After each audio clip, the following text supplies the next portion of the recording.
Donc, il veut savoir, puisque la parole de Dieu nous a accordé toutes ces merveilleuses choses, comment est-ce que vous convertissez les choses du spirituel vers le naturel, n'est-ce pas?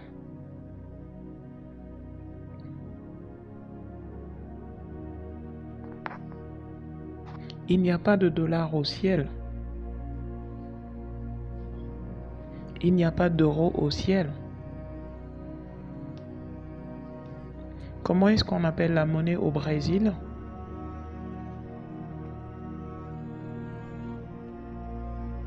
Quel que soit comment on appelle ça, ce n'est pas au ciel.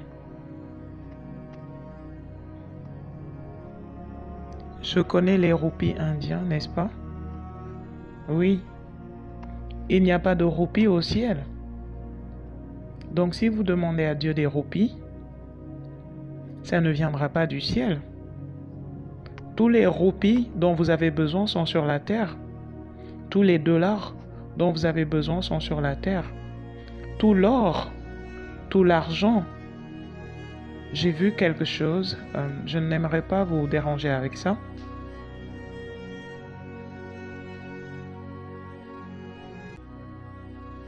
D'accord. Alors ne vous inquiétez pas à propos de ça, c'est pour un autre jour, ne vous inquiétez pas. Mais il y a quelque chose de beau que je peux vous montrer ici.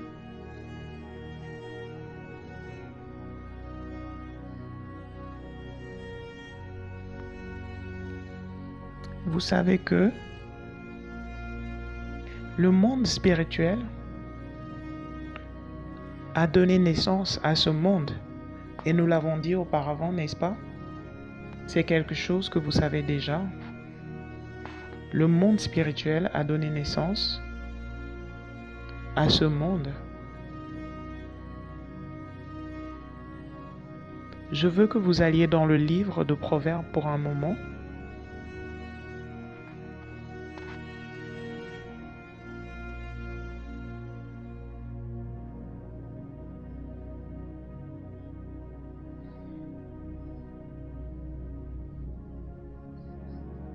Lisez le chapitre 10, verset 16.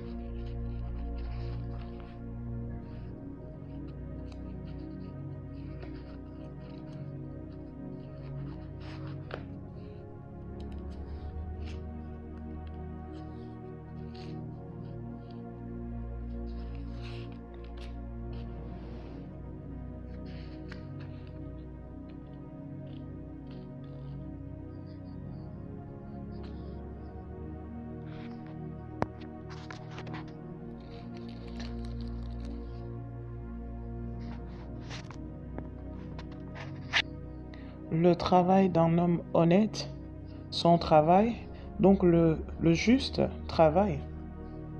Vous l'avez vu, n'est-ce pas? Donc le juste travail, l'œuvre du juste. Le juste travail, mais son œuvre produit la vie, mais le gain, le résultat du méchant se tourne en péché. Donc ce que je veux que vous remarquiez, c'est que le juste fait de l'œuvre, mais c'est une œuvre qui produit la vie. Maintenant, avec ça en pensée, je veux que vous alliez au verset dans le même livre et même chapitre, au verset 22, lisez ça.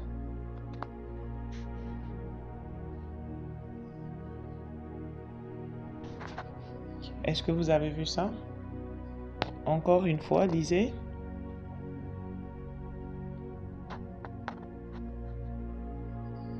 Encore une fois, lisez.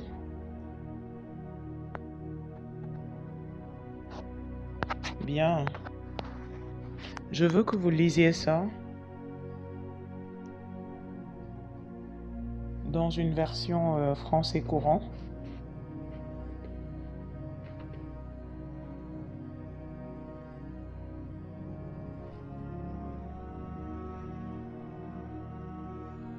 Allez-y et lisez.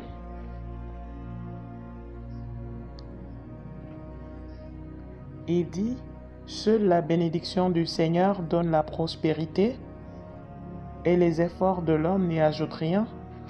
Le mot qui est traduit ici chagrin, c'est-à-dire peiner. Peiner, ça veut dire travailler durement, avec beaucoup d'efforts, avec de la difficulté. Donc le juste travail, mais son travail n'est pas avec de la douleur. Donc ce chagrin dont il parle ici, c'est le même chagrin que Dieu a dit lorsqu'il a dit que la femme donnera naissance dans la douleur, la peine, quand on dit que la femme est en labeur.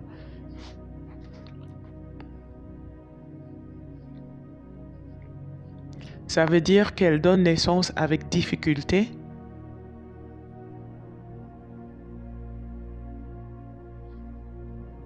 La peine, avec difficulté, avec douleur et avec chagrin.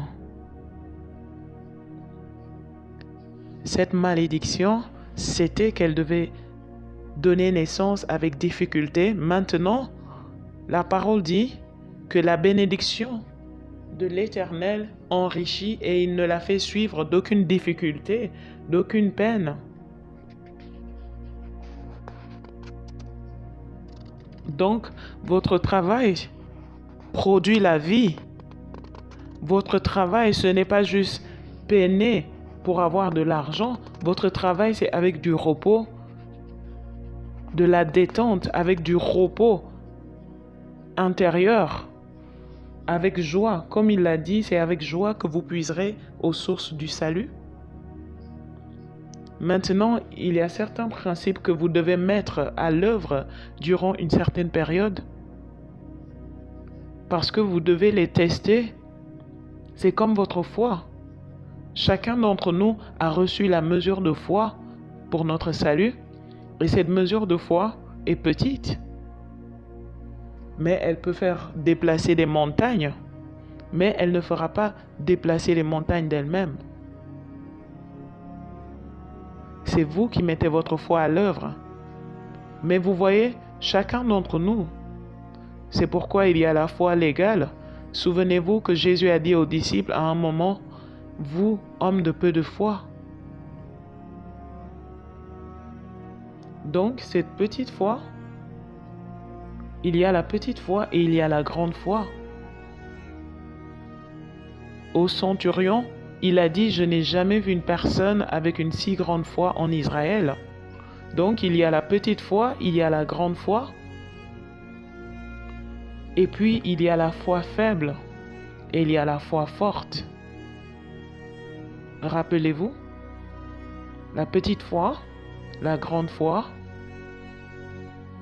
ça a à voir avec la quantité de foi. Combien de foi? Vous pouvez accroître, augmenter la quantité de foi que vous avez par la parole, parce que la foi vient de ce qu'on entend. Et si vous étiez sourd, l'entendement vous vient par la parole. Je ne suis pas sûr que vous avez compris ça. Il dit, la foi vient de ce qu'on entend, de l'entendement, et l'entendement vient de la parole. Parce que lorsque vous êtes sourd, la parole de Dieu va vous donner l'entendement. Elle va vous rendre lui. Saviez-vous que les Écritures, la parole qui nous a été donnée, cette parole de l'Évangile, est appelée la parole de l'entendement? Ça, c'est une autre discussion, c'est appelé la parole d'entendement. Maintenant, lorsque vous écoutez la parole, la foi vient à vous. Donc, vous augmentez votre foi.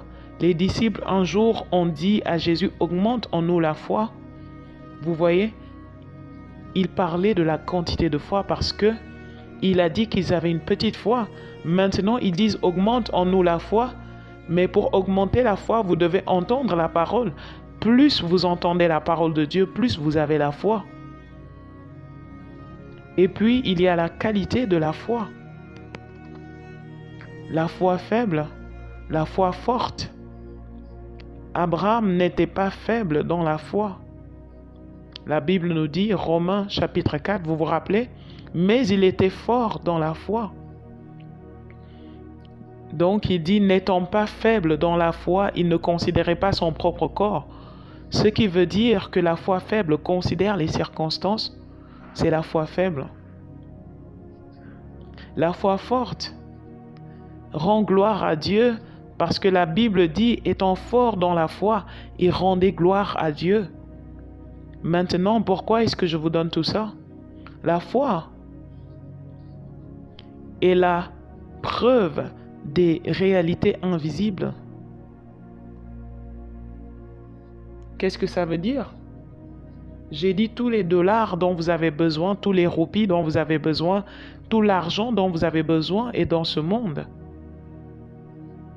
Mais aussi longtemps que vous pensez que les petites monnaies que vous avez, c'est tout ce dont vous disposez, et que ce montant dans votre compte bancaire est tout ce que vous avez, vous vivez dans le système des hommes. Vous vivez selon les circonstances. Votre foi est faible. N'étant pas faible dans la foi, il ne considéra pas son propre corps qui était maintenant mort et ne considéra pas non plus la mort dans le sein de Sarah. Vous voyez? Vous voyez, il ne considère pas le fait que vous savez notre pays a une pauvre économie. Il ne considérait pas la mort dans le ventre de Sarah. Ou bien, vous savez, oui, nous vivons dans cette partie de la ville qui est pour les gens pauvres. Est-ce que vous considérez la mort dans le ventre de Sarah? Aucun enfant ne viendra de là si vous considérez ça. Mais il était fort dans la foi. Rendons gloire à Dieu. Comment est-ce qu'il rend gloire à Dieu? Hébreux 13, 15. Regardez comment rendre gloire à Dieu. Vous allez voir ça là.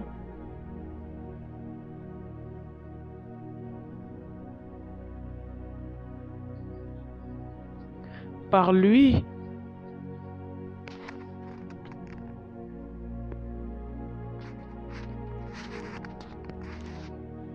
regardez comment rendre gloire à Dieu. Vous voyez ça ici.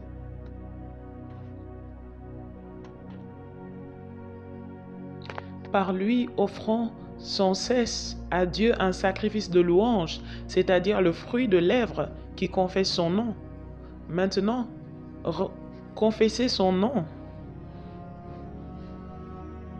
C'est un verbe. Homologio, ça veut dire faire des confessions à son nom. Dans certaines traductions, c'est dire rendre grâce. Ce n'est pas mauvais, c'est juste l'un des moyens d'exprimer ce mot. Mais en réalité, ça veut dire faire des confessions envers son nom. Le fruit de nos lèvres, c'est-à-dire des mots qui sortent de nous, faisons des confessions pour son nom, c'est ça, rendre gloire à Dieu. Je déclare au nom du Seigneur Jésus-Christ que je suis pourvu. Je suis approvisionné avec tout ce dont j'ai besoin et l'argent vient à moi libre cours.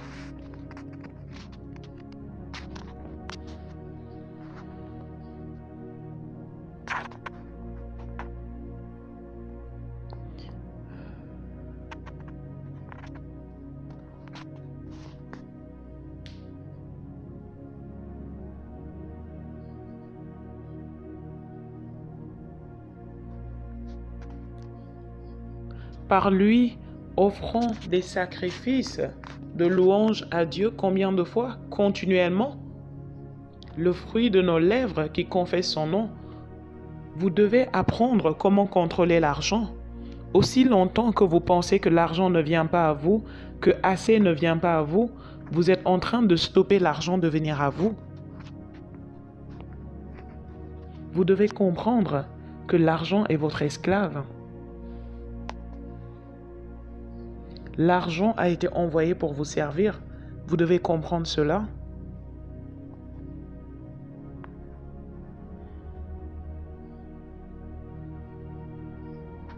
Et il y a un ange de l'argent. Et il a son travail. Ça, c'est dans la Bible. Et je ne parle pas de maman. Les gens aiment beaucoup parler de maman. Ils pensent que maman, ils disent, je ne veux pas d'argent parce que c'est maman. Ne vous inquiétez pas à propos de maman. Maman était le dieu syrien de l'argent. C'est à lui que Jésus s'est référé lorsqu'il a parlé et qu'il a dit, vous ne pouvez pas servir Dieu et l'argent et maman. D'accord? Ce n'est pas de lui que je parle. Mais il y a un ange responsable de l'argent. Et il travaille en votre faveur. Il travaille en votre nom si vous le laissez faire. Saviez-vous qu'il y a des anges avec vous tout le temps dans votre maison? Ils vous écoutent. Ils vous entendent. La Bible nous dit que la femme doit respecter son mari. Et la Bible dit à cause des anges. Pourquoi? Parce que les anges vous écoutent. Ils vous entendent. Ils sont dans votre maison. Ils entendent les choses que vous dites.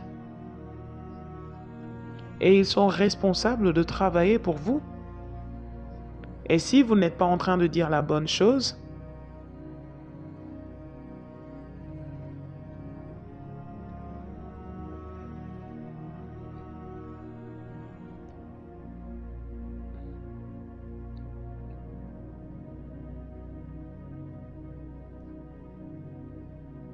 Alléluia.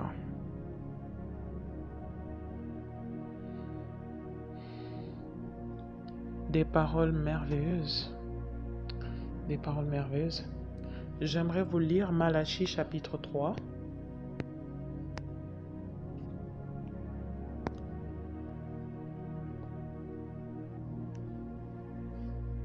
Vous connaissez très bien le verset 10. Amenez toutes vos dîmes. Connaissez-vous bien celui-là? D'accord.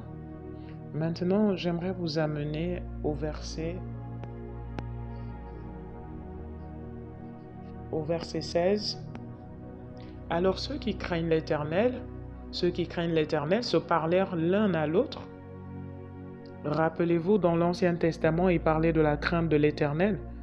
Mais ici, il se réfère à ceux qui lui faisaient confiance, ceux qui ont une grande référence pour Dieu. Donc ne vous laissez pas tromper par le mot peur. Crainte. Ceux qui craignent l'Éternel se parlèrent l'un à l'autre. Ils parlaient l'un à l'autre. Et qu'est-ce qui s'est passé? L'Éternel fut attentif et il écouta. Comme il nous écoute maintenant. Il sait de quoi je parle. Il m'écoute. Il est là. Lorsque vous parlez dans votre maison, il vous entend. Lorsque vous avez une conversation, il vous écoute. Regardez. Ils se parlèrent souvent l'un à l'autre. L'Éternel fut attentif et il écouta. Et un livre de souvenirs fut écrit devant lui pour ceux qui craignent l'Éternel et qui honorent son nom. Ce livre de souvenirs est un livre de jugement. Pas de jugement contre vous, mais c'est un livre de souvenirs. Un livre dans lequel Dieu écrit à propos des choses que nous avons dites à propos de nos confessions. Et alors, qu'est-ce qui se passe? De temps en temps, ce livre est amené devant le Seigneur. C'est un livre de souvenirs. Et lorsque c'est amené devant le Seigneur, les choses commencent à se passer pour vous auxquelles vous n'avez jamais pensé, mais c'était basé sur vos confessions et sur les choses que vous disiez et que Dieu écoutait. Et maintenant, vous commencez à recevoir des récompenses pour avoir pensé à son nom. Au lieu de dire, eh bien, vous savez, on ne peut jamais dire, on ne sait jamais si le message de la prospérité est vrai ou pas. Si vous parlez comme ça, vous n'aurez rien. Mais vous êtes en train de dire, béni soit Dieu, mes besoins sont comblés. Louange à Dieu, je marche dans l'abondance. Au nom du Seigneur Jésus-Christ, je marche dans l'abondance. Et maintenant, quand Dieu vous dit de donner, vous ne dites pas, oh, Parce que si vous marchez dans l'abondance, vous donnez comme un homme qui marche dans l'abondance.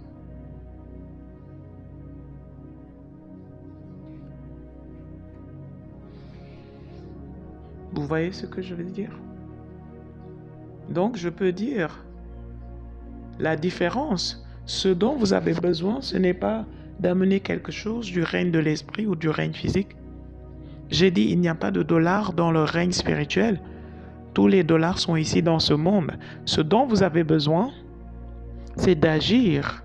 Agir comme vous parlez. Ok, vous avez dit, Dieu vous a béni énormément. Ok, alors, qu'est-ce que vous faites? Qu'est-ce qui sort de vous? Lorsque vous venez à l'église, comment est-ce que vous donnez vos offrandes? En tant que pasteur, comment est-ce que vous donnez à l'œuvre de Dieu? Il y a plusieurs pasteurs qui ne donnent pas. Plusieurs pasteurs ne donnent pas d'offrande.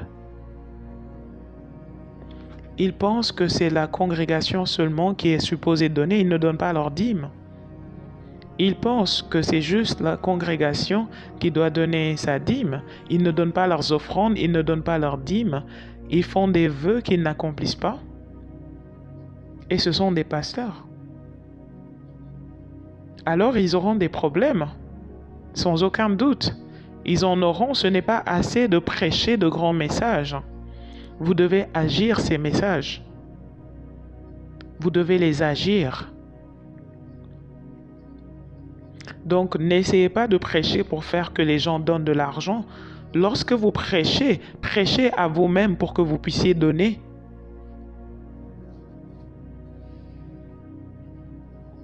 C'est ce que vous devriez apprendre. C'est quelque chose que vous devez apprendre. Vous savez, c'est comme ce que je fais. Je vais vous dire ce que je fais.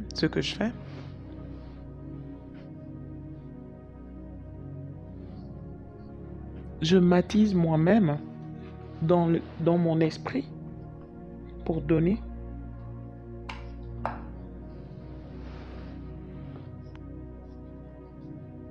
Donc je parle et je m'attise moi-même du genre ce que je vais donner.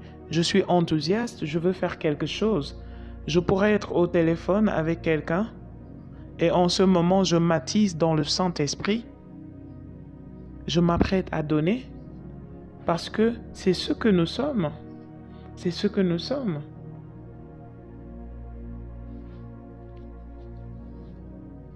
Dieu ne vous a pas dit d'aller travailler pour l'avoir. Il a rendu cela disponible avant que vous ne soyez nés, lorsqu'il a créé Adam et Ève.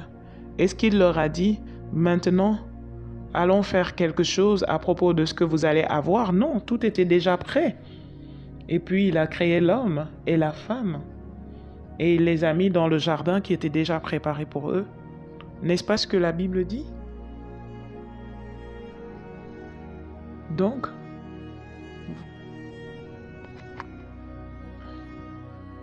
il les a invités dans son repos. C'est ça. C'est ça. Mais si vous n'êtes pas en train d'expérimenter la prospérité continuellement, alors vous n'êtes pas en train de penser continuellement de la manière dont il veut que vous pensiez comme un homme prospère. Un homme prospère fait des choses prospères.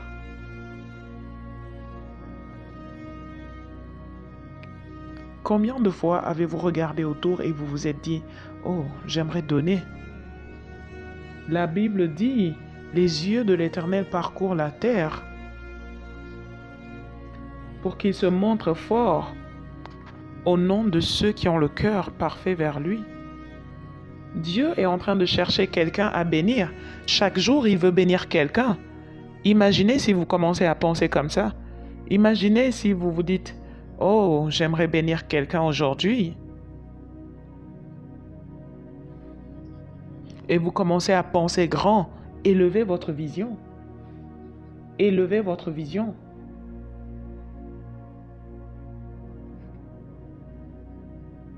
Vous savez, nous sommes allés pour une conférence. Et pendant qu'on y était,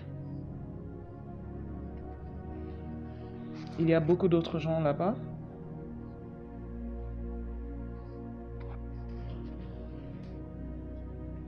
Et j'ai dit, on va donner de l'argent pour quelque chose.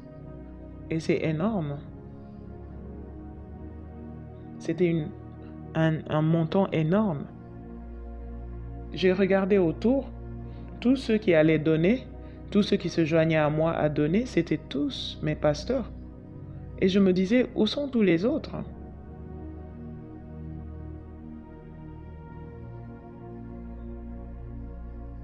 Pourquoi?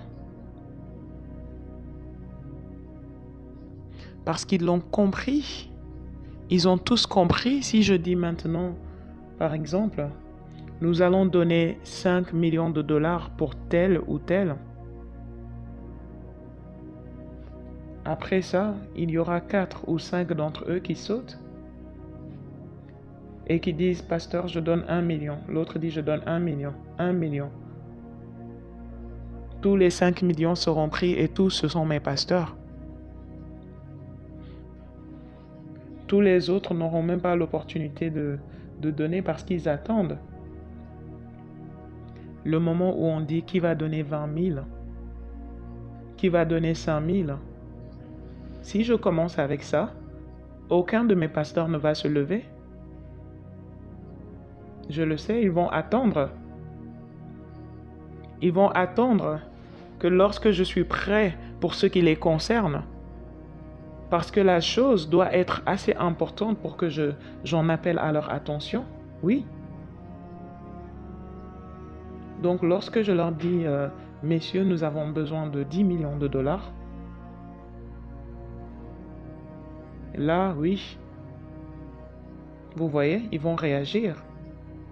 C'est comme ça qu'ils pensent, parce que c'est comme ça qu'ils ont été formés. Maintenant, ils pensent d'une manière supérieure. Et ils disent, là, je peux participer. Mais si je dis messieurs, mesdames et messieurs, parce qu'il y a des femmes parmi eux aussi, et je dis, nous avons besoin de 100 000 dollars, ils vont se dire, et vous nous parlez, vous nous appelez? Ils ne peuvent pas comprendre ce langage, que j'ai besoin de 100 000 dollars. Et que je les convoque, ils vont se dire, est-ce que c'est pour ça qu'on est là? Vous voyez? Ils vont se dire, est-ce que je suis vraiment sérieux?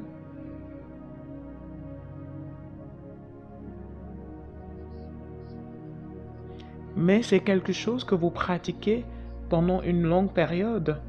Donc vous arrivez à maîtriser la parole. Et puis ces choses n'ont plus l'air si grandes pour vous. Vous comprenez? Elles n'ont plus l'air grandes pour vous. Elles ne devraient pas avoir l'air grandes pour vous.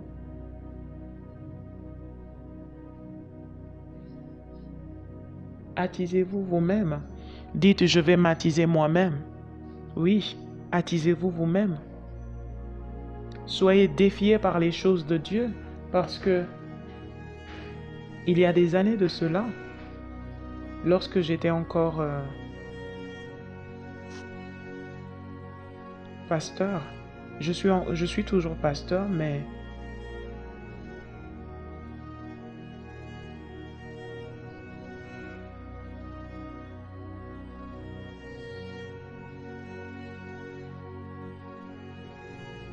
donc j'étais pasteur et je disais, Seigneur, je préfère élever les gens avec la parole de Dieu pour qu'ils deviennent forts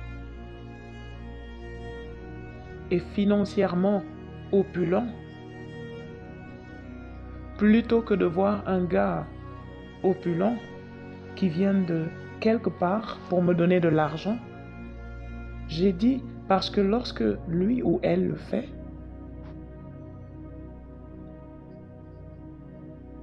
la bénédiction et la récompense va avec lui. Et je reste avec une congrégation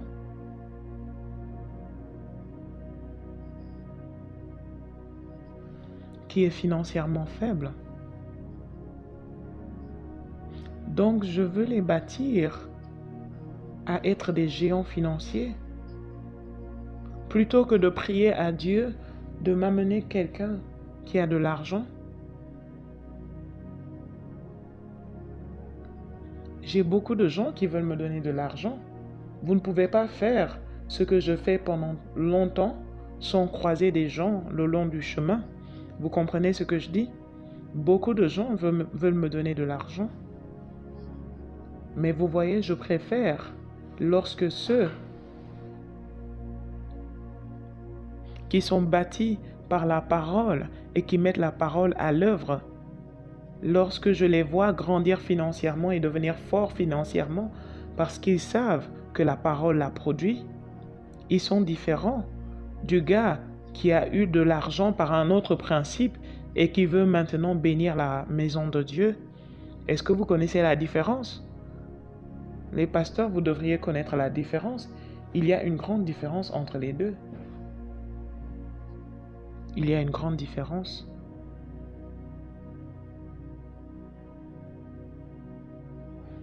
Et puis imaginez si le pasteur devient financièrement opulent.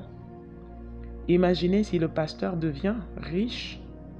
Alors il n'a pas à attendre que les gens se rassemblent avant qu'ils ne puissent accomplir un projet. Combien d'entre vous, pasteurs ici, vous avez commencé l'église dont vous êtes pasteur? Combien d'entre vous? Vous savez de quoi je parle? La plupart du temps, lorsque vous commencez un travail comme ça, la plupart de l'argent vient de vous en tant qu'individu. La plupart de l'argent sort de vous, au moins au début. Vous y mettez beaucoup. Cette chose ne vous a pas quitté. À mesure que vous continuez à prospérer, vous mettez encore plus et plus dans le ministère. Pourquoi est-ce que Dieu ne voudrait pas vous bénir? Il sait que s'il peut mettre de l'argent dans votre main, vous allez mettre ça dans l'œuvre de Dieu, dans l'œuvre du ministère. Il le sait. Donc, c'est ce qu'il veut faire. Donc, est-ce que vous voulez qu'on le pratique? Vous voulez qu'on le pratique? Vous pouvez avoir plus d'argent au point où vous ne saurez pas quoi faire avec.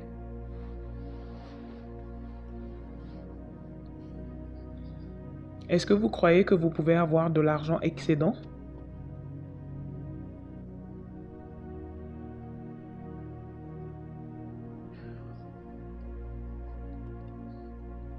Vous voyez, je peux parler comme ça parce que c'est ce qui m'arrive. C'est mon expérience, d'accord? C'est ce qui m'arrive. Et je me suis retrouvé dans la parole de Dieu. J'ai trouvé que je nageais dans la parole de Dieu.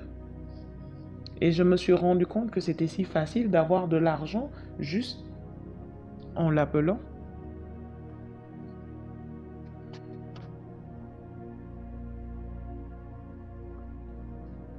Ne pensez pas que c'est parce que vous êtes pasteur Christ. Non, ne pensez pas comme ça. Rappelez-vous très bien, rappelez-vous qu'il n'y a pas un homme qui n'a pas été un garçon auparavant. Il n'y a pas de garçon qui n'a pas été un enfant. Est-ce que j'ai raison? Je viens de vous dire ce que je faisais lorsque j'avais 15 ans. Lorsque vous aviez 15 ans, qu'est-ce que vous faisiez? Oui. Lorsque j'avais 8 ans, lorsque j'avais 9 ans, il y a des choses que je faisais, d'accord? J'ai commencé une fraternité lorsque j'avais 11 ans. J'étais le leader de cette fraternité. Tous les membres de cette fraternité, je les ai conduits à Christ moi-même. J'avais 11 ans. Qu'est-ce que vous faisiez lorsque vous aviez 11 ans? Peut-être que vous aviez des croisades. Je ne sais pas. Peut-être. Mais ça, ce sont des choses que vous pratiquez pendant une longue durée et puis vous arrivez à un niveau où les œuvres de la puissance deviennent normales pour vous. Vous comprenez? Elles deviennent normales pour vous. Vous savez juste que c'est ce qu'on est censé faire. Vous savez que c'est ce qu'on est censé faire. Vous commencez à pratiquer avec de petites choses. Comment est-ce que vous pratiquez? quelque chose est cassé par exemple et vous le réparez. Si vous ne pouvez pas réparer cette chose, vous ne pouvez pas tuer le cancer constamment. Vous voyez ce que je veux dire?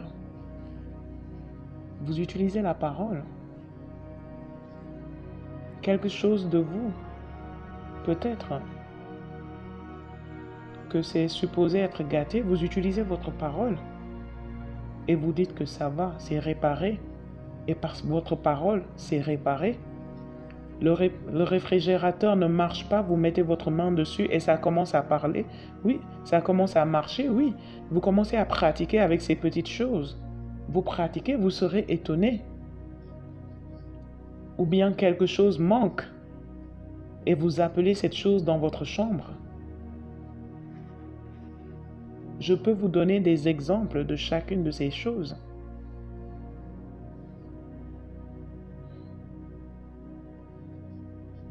Si j'ai laissé quelque chose quelque part, même au marché, même au stade, c'est seulement si cette chose n'est pas importante pour moi.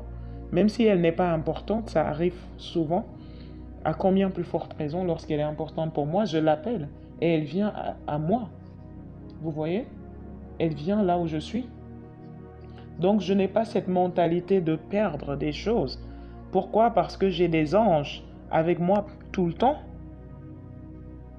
Donc vous pratiquez ceci, vous le pratiquez. Le christianisme, c'est une vie que nous sommes supposés vivre. Et c'est la même chose que vous faites avec l'argent. C'est ce que vous faites avec l'argent.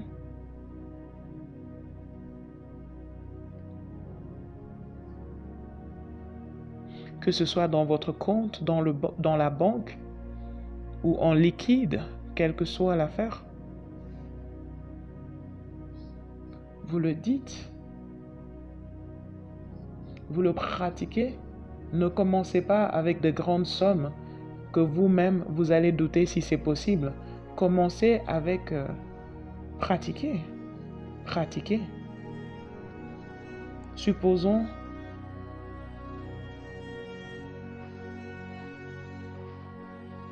que vous faisiez quelque chose au niveau de 50 000. Déplacez-vous pour aller à 100 000 ou à 200 000. Pratiquez-le.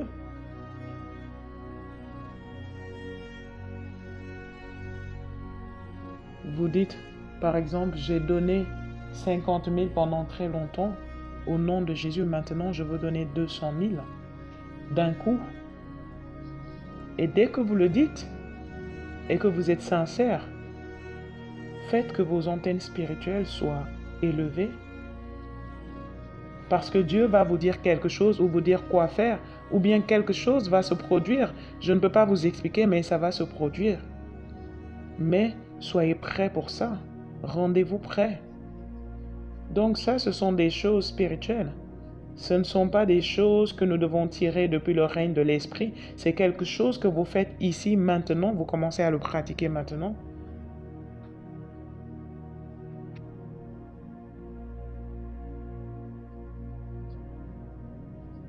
Je pourrais vous donner beaucoup d'exemples. Mais décidez-vous que vous n'allez pas être une personne fauchée. Non, vous ne voulez pas être une personne fauchée. Ce n'est pas ça votre vie. Amen. Non, ce n'est pas ça votre vie. Vous n'allez pas opérer à ce niveau-là. Vous avez dépassé ce niveau. Dites au nom du Seigneur Jésus, je marche dans la prospérité. Écoutez, le ministère de guérison sans l'argent, c'est la maladie. Je vous le dis.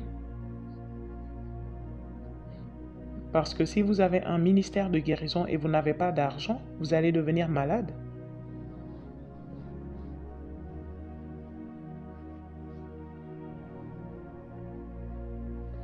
Et vous pourriez faire beaucoup de choses incorrectes pour avoir de l'argent.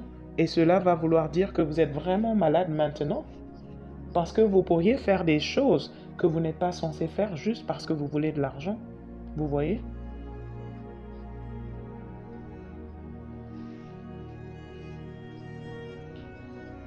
La première fois que j'ai essayé d'avoir ceux à la télévision, ceux qui me regardaient à la télévision,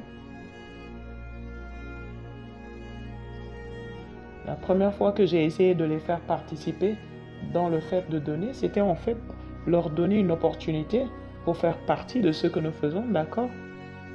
Je ne savais même pas comment le dire. Je ne savais pas comment le dire. J'avais cet enregistrement drôle, même lorsque je parlais, je savais que je n'allais pas jouer ça, parce que je ne savais pas comment le dire correctement. Quelques années plus tard, je jouerai ça un jour, mais pas maintenant parce que c'est tellement drôle. Je ne savais pas comment le dire. Vous voyez? Parce que marcher dans le surnaturel, c'est la vie chrétienne normale. Et il a dit qu'il nous donnerait cette grâce, de sorte que nous n'ayons pas besoin de soutien. Lisez ça, c'est dans votre Bible. Il dit qu'il nous donnera une telle grâce que nous n'ayons besoin d'aucun soutien.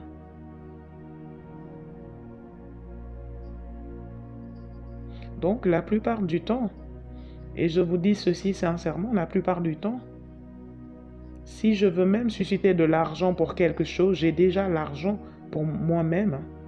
J'ai déjà cette somme. Donc, que quelqu'un donne, ou bien que personne ne donne, ça ne fait aucune différence pour moi, je vais le faire quand même. Pourquoi? Parce que j'ai déjà l'argent.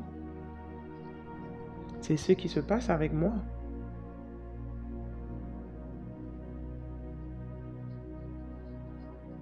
Donc, je vous le suggère, parce que si vous avez cette grâce dans votre vie, alors vous n'aurez jamais de problème à penser à qui donne ou à qui ne donne pas. Ça ne compte pas pour vous parce que vous avez tout ce dont vous avez besoin pour tout ce que vous avez à faire. Vous l'avez en abondance. Pensez à Abraham. Qui soutenait Abraham? Dites-moi. Qui soutenait Abraham?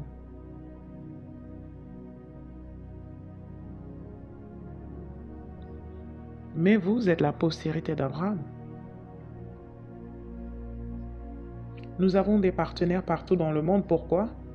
Parce que Dieu veut les bénir. Tout nouveau partenaire est quelqu'un que Dieu a amené parce que Dieu veut le bénir, lui ou elle. Il ne le fait pas à cause de moi, il le fait à cause d'eux. Parce qu'avant qu'ils ne viennent, je faisais déjà ce que Dieu m'a demandé de faire. Alors ils sont venus se joindre à moi. Est-ce que vous comprenez? Nous avons les partenaires de la Rhapsodie des réalités partout dans le monde, d'accord? Mais avant qu'ils ne deviennent partenaires de la Rhapsodie était déjà là. N'est-ce pas? Ils ne se sont pas réunis pour dire que, Pasteur Christ, nous voulons que vous fassiez la Rhapsodie des réalités. Non, ils ont vu la Rhapsodie des réalités et ils ont voulu devenir partenaires de la Rhapsodie des réalités qui était déjà là. Les partenaires de l'école de guérison sont devenus partenaires de l'école de guérison parce que l'école de guérison était déjà là. Ils ne se sont pas rassemblés pour dire, Pasteur Christ, nous voulons que vous fassiez l'école de guérison pour que nous soyons vos partenaires. Non, je le faisais déjà et puis ils sont venus. Donc souvenez-vous toujours de l'arbre et de ses fruits. Prenez soin de l'arbre et vous aurez de bons fruits. Mais si vous vous focalisez sur les fruits, un jour, l'arbre ne sera plus capable de produire de bons fruits parce que l'arbre a été négligé. Je ne sais pas s'il y a un pasteur qui m'entend, mais écoutez juste ce que je viens de vous dire. Entendez-moi, l'arbre et les fruits. L'arbre est plus important que ses fruits. Si vous prenez soin de l'arbre, les fruits se produiront correctement. Vous aurez de bons fruits. Mais si maintenant, parce que vous utilisez les fruits pour toutes les bonnes choses douces, Alors vous vous focalisez sur les fruits et vous négligez l'arbre. Un jour, l'arbre ne sera plus capable de produire de bons fruits. Et ce que vous obteniez des fruits ne sera plus assez bon. Alors souvenez-vous, première chose d'abord, les choses les plus importantes dans votre vie, la parole, la prière, d'accord? Votre étude personnelle, souvenez-vous de ces choses, souvenez-vous d'elles, elles sont plus importantes que l'argent. Si vous faites les choses que vous êtes censé faire, l'argent viendra. Si vous poursuivez l'argent, alors ces choses mourront. Et puis finalement, ça va affecter l'argent.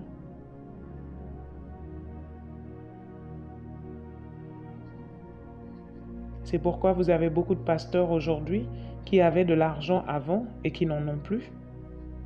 Parce que lorsqu'ils en avaient, Dieu les a perdus. Est-ce que vous avez entendu ça?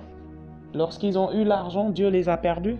Lorsqu'ils n'ont pas eu l'argent, lorsqu'ils n'avaient pas l'argent, Dieu les avait, ils priaient toujours. Mais dès qu'ils ont eu l'argent, Dieu les a perdus. Ils avaient des amis maintenant, ils avaient des gens avec qui s'amuser, ils étaient trop occupés pour Dieu, très occupés.